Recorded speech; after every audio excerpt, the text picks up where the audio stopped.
الحمد للہ وکفا وعبادہ الذین اصطفیٰ والصلاة والسلام علی سید الانبیاء والمرسلین اما بعد۔ محترم ناظرین، السلام علیکم۔ اہل سنت والجماعت کے نزدیک سیدنا ابو بکر صدیق رضی اللہ تعالی عنہ افضل البشر بعد الانبیاء ہیں، اور آپ کی خلافت بلا فصل ان کے ہاں مسلم ہے۔ سیدنا ابو بکر صدیق رضی اللہ تعالی عنہ وہ جلیل القدر اور عظیم المرتبت صحابی ہیں جنہوں نے آزاد مردوں میں سب سے پہلے اسلام قبول کیا، اور اس کے بعد سفر و حضر ہر موقع پر تاجدار انبیاء نبی مکرم حضرت محمد صلی اللہ علیہ وآلہ وسلم کی بابرکت صحبت میں رہے۔ آپ رضی اللہ تعالی عنہ کو یہ اعزاز حاصل ہے کہ آپ نے تاجدار انبیاء ختم المرسلین صلی اللہ علیہ وآلہ وسلم کے ایام علالت یعنی مرض الوصال میں امامت فرمائی۔ اس بارے میں کتب سیر اور احادیث میں مختلف روایات ہیں۔ سیرت نگاروں نے، مورخین نے آپ صلی اللہ علیہ وآلہ وسلم کی امامت کے حوالے سے مختلف روایات لکھی ہیں۔ سیدنا ابو بکر صدیق رضی اللہ تعالی عنہ نے آپ صلی اللہ علیہ وآلہ وسلم کے مرض الوصال میں 3 دن مکمل، یعنی 3 دن جمعہ، ہفتہ اتوار، یہ 15 نمازیں، اور جمعرات کی عشاء کی نماز، اور جس روز یعنی پیر کے روز نبی اکرم صلی اللہ علیہ وآلہ وسلم کا وصال مبارک ہوا، اس روز فجر کی نماز کی امامت فرمائی۔ علامہ ابن کثیر رحمۃ اللہ علیہ نے البدایہ والنہایہ میں لکھا ہے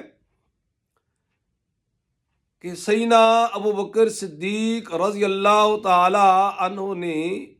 17 نمازوں کی امامت فرمائی ہے، اور بعض کہتے ہیں کہ آپ نے 20 نمازوں کی امامت کی ہے،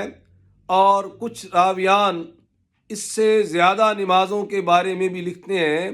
لیکن اکثریت یہی کہتی ہے کہ سیدنا ابو بکر صدیق رضی اللہ تعالی عنہ نے نبی مکرم صلی اللہ علیہ وآلہ وسلم کی ظاہری حیات میں 17 نمازوں کی امامت کی ہے۔ اور یہ امامت کرنا اس بات کی دلیل ہے کہ آپ صلی اللہ علیہ وآلہ وسلم نے آپ کو گویا اپنے بعد خلیفہ نامزد کیا۔ سنن ابو داؤد میں امام ابو داؤد سلیمان رحمۃ اللہ علیہ نے ایک الگ سے باب باندھا ہے سیدنا ابو بکر صدیق رضی اللہ تعالی عنہ کی خلافت کے بارے میں، اور اس میں 2 احادیث بیان کی ہیں، اور وہ احادیث جو ہیں ایک صحابی حضرت عبداللہ بن زمعہ رضی اللہ تعالی عنہ سے مروی ہیں، اور یہ عبداللہ بن زمع رضی اللہ تعالیٰ عنہ وہ صحابی ہیں جو ام المؤمنین سیدہ ام سلمہ رضی اللہ تعالی عنہا کے داماد ہیں، اور اس وجہ سے آپ صلی اللہ علیہ وآلہ وسلم کے کاشانہ اقدس پر یہ عبداللہ بن زمع آتے جاتے رہتے تھے۔ جب آپ کی آخری دن تھے، آپ مرض وصال میں تھے، تو یہ عبداللہ بن زمع اس وقت آپ کے پاس موجود تھے۔ تو امام ابو داؤد ان سے مروی روایت لکھتے ہیں کہ حضور نبی مکرم صلی اللہ علیہ وآلہ وسلم نے فرمایا، جب بلال نے نماز کے لیے بلایا، دوسری روایات کے مطابق وہ عشاء کی نماز تھی، جب نماز کے لیے سیدنا بلال رضی اللہ تعالی عنہ نے آپ صلی اللہ علیہ وآلہ وسلم کو یا رسول اللہ کہہ کر آواز دی، تو نبی مکرم صلی اللہ علیہ وآلہ وسلم نے حضرت عبداللہ بن زمع سے کہا کہ اس سے کہو کہ وہ لوگوں کو نماز پڑھائے۔ اب اس میں نام نہیں ذکر، لیکن حضرت عبداللہ بن زمع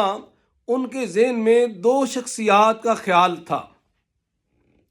ایک شخصیت سیدنا ابوبکر صدیق رضی اللہ تعالی عنہ کی،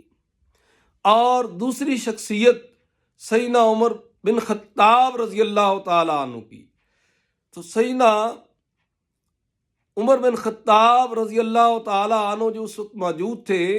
اور سیدنا ابوبکر صدیق رضی اللہ تعالی عنہ اس وقت موجود نہیں تھے، بعد میں آئے۔ تو حضرت عبداللہ بن زمع نے نبی مکرم صلی اللہ علیہ وسلم کے ارشاد کی تعمیل کرتے ہوئے مسجد میں آئے اور کہا، اٹھو اور لوگوں کو نماز پڑھاؤ۔ سیدنا عمر بن خطاب رضی اللہ تعالی عنہ نے نماز پڑھانا شروع کی۔ چونکہ حضرت عمر بن خطاب رضی اللہ تعالی عنہ کی آواز بڑی بلند تھی، آپ اونچی آواز میں قرآن مجید کی تلاوت فرمایا کرتے تھے، تو جب آپ صلی اللہ علیہ وآلہ وسلم نے حضرت عمر بن خطاب کی آواز سنی، تو آپ صلی اللہ علیہ وآلہ وسلم نے، امام ابو داؤد فرماتے ہیں اس روایت میں کہ آپ نے حجرہ اقدس سے سر مبارک نکالا اور فرمایا بڑے غصے سے، لا لا لا لیصلی الناس ابن ابی قحافہ، کہ نہیں نہیں نہیں ابن ابی قحافہ یعنی ابوبکر صدیق کے علاوہ کوئی نماز نہ پڑھائے۔ حضرات محترم ناظرین گرامی، اس ویڈیو کا دوسرا حصہ جو دوسری روایات کی روح سے ہے، وہ انشاءاللہ اگلے دن بیان کیا جائے گا۔ آپ سے استدعا ہے کہ میرے چینل کو سبسکرائب کریں